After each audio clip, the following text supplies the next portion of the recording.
Savitri silks చేనేత వస్త్రాల అద్భుత ప్రపంచం. సంప్రదాయం స్టైల్ ఒకే చోట.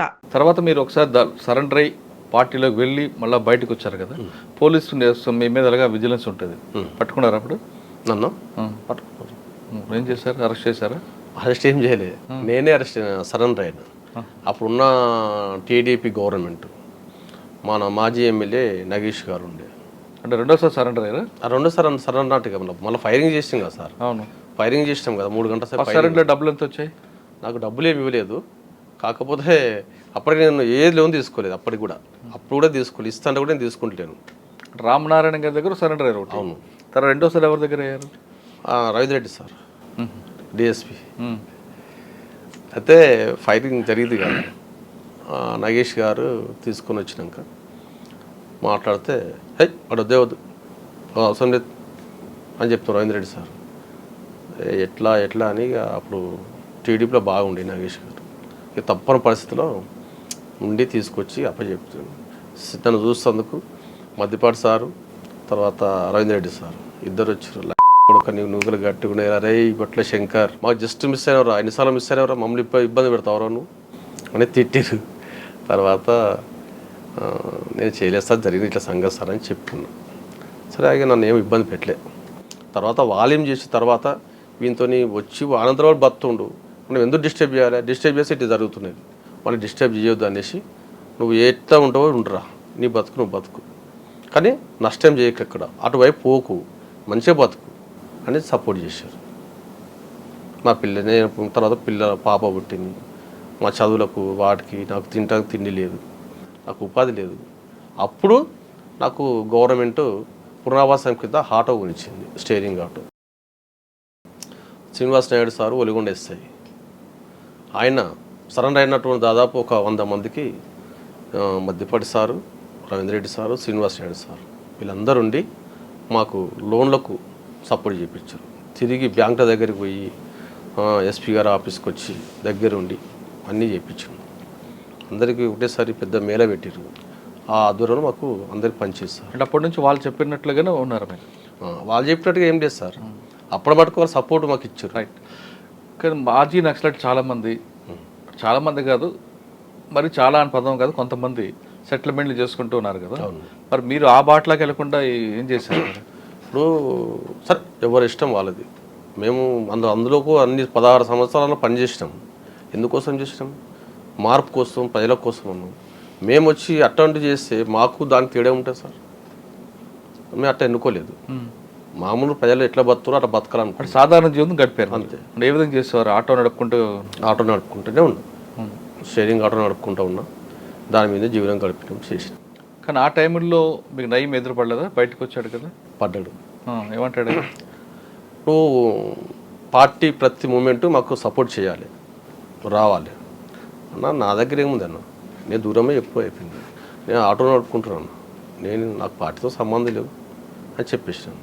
ఒకసారి చెప్పిండు, మళ్ళీ నేను కలవలేదు. తర్వాత నేను వచ్చి ఆఫీసర్ చెప్పినాను, ఇట్లా నన్ను ఇబ్బంది పెడుతున్నాను, రమ్మంటూ నువ్వు నీకెందుకు అవసరం లేదు, నీకేందుకు నువ్వు లీగల్గా ఉండవు, మంచిగా ఉంటున్నావు, నువ్వు ఆటో నడుపుకుంటున్నావు, అట్లే బతుకు, నీకెందుకు అవన్నీ అని చెప్పారు ఆఫీసర్స్. నేను పోలే అటు.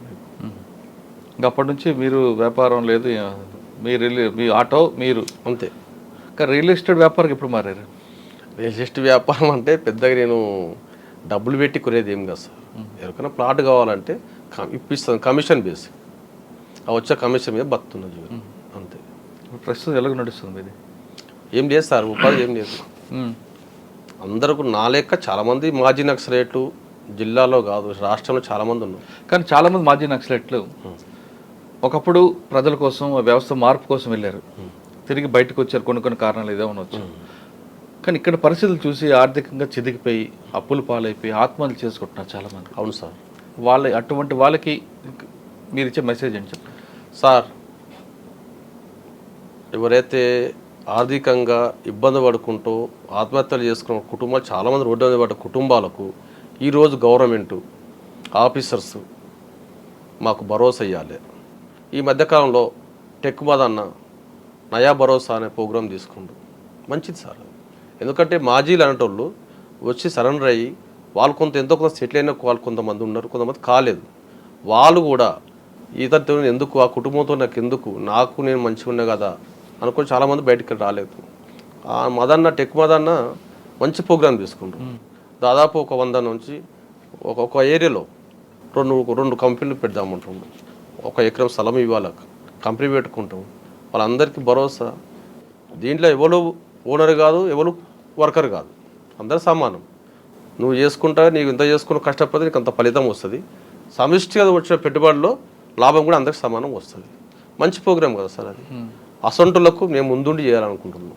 నష్టపోయిన కుటుంబాలను దేవులాడి వస్తే వాళ్ళందరికీ దగ్గర ఉండి దాంట్లో భాగస్వామ్యం చేయించేసి మంచి మార్పు తీసుకొద్దాం అనుకుంటున్నాం. ఇట్టన్నా మాకు ఒక అన్ని రోజులు చేసినాం, నష్టమైనాం కదా, ఈ రకంగా కొంతమంది కుటుంబాలకు లాభం జరుగుతుంది అనేసి మేము అనుకుంటున్నాం సార్. ఫైనల్గా చెప్పండి, మీ లక్ష్యం ఏంటి ఇప్పుడు? అంటే ఆర్థికంగా చితికిపోయిన మాజీ అన్నలందరినీ కుటుంబాలను దగ్గర తీసి చేయడమేనా, లేదా వ్యవస్థలో కొన్ని మార్పులు చేర్పులు చాలా జరుగుతుంటాయి, ఈ చెడు స్నేహాలని వాటికి దూరంగా యువత వెళ్లకుండా వాళ్ళలో కూడా మార్పు రావడానికి ఏం చేస్తారు సార్? సమాజం మార్పు కోరుకుంటున్నాం, అందులో మార్పు కోరుకుంటాం, బయట మార్పు కోరుకుంటాం. దీంట్లో మాతో పాటు పనిచేసిన మా క్యాడర్ నష్టపోయిన కుటుంబాలు ఉన్నాయి కదా, వాళ్ళకు సపోర్ట్ చేసుకుంటూనే బయట వచ్చినటువంటి వాళ్ళు ఎస్సీ ఎస్టీ బీసీ మైనార్టీలు ఎవరైతే అనగా ఆర్థికంగా చితకబడి కుటుంబాలు ఎవరన్నా కానీ, ఏ కులమన్నా కానీ, వాళ్ళందరికీ కూడా మేము మార్పు తీసుకోవాలని కోరుకుంటున్నాం. అందరూ మార్పు కోరుకున్నాం కదా, సరిగ్గా చేయలేకపోయినాం. ఈ రకంగా గవర్నమెంట్ సపోర్ట్ తోటి, ఆఫీసుల సపోర్ట్ తోటి మంచిగా మేము ప్రోగ్రామ్ చేసి మార్పు తీసుకోవాలని కోరుకుంటాం. ఈ రకంగా సక్సెస్ అవుతామనేసి మేము అనుకుంటున్నాం సార్. ఓకే. ఒకప్పుడు వ్యవస్థలో మార్పు కోసం, పేద ప్రజల యొక్క అభివృద్ధి కోసం అడుగుబాటు పట్టిన మాజీలందరూ కూడా తిరిగి వాళ్ళ బతుకు కోసం మరొకసారి కొత్త కార్యక్రమం చేపట్టారు. కొంతమంది మాజీ నక్సలైట్లుగా, దళారులుగా, బ్రోకర్లుగా దందాలు చేయడం కాకుండా తమ కాలపై తాము నిలబడి ఎక్కడైతే ఆర్థికంగా నష్టపోతున్న మాజీలు ఉన్నారో వాళ్ళ మార్పు కోసం, వాళ్ళు కూడా ఆర్థికంగా నిలబడడం కోసం టెక్ మధు చేపట్టిన నయా భరోసా కార్యక్రమానికి చేయూతిస్తాం. ఖచ్చితంగా మీ అందరూ కూడా మా ఆర్థిక పరిస్థితి నిలబడి సమాజానికి కొత్తగా ఒక రోల్ మోడల్గా మేము ఉండడానికి ప్రయత్నం చేస్తామంటున్నారు శంకర్. ఖచ్చితంగా వాళ్ళు అనుకున్నట్లుగా ఆ గొప్ప ఆయాసం నెరవేరాలని ఆశిద్దాం. ఇది ఈ వారం శంకర్ గారి ఎక్స్క్లూజివ్ ఇంటర్వ్యూ. వచ్చే వారం మరో గెస్ట్తో మళ్ళీ కలుద్దాం. అంతవరకు నమస్తే. Thank you very much.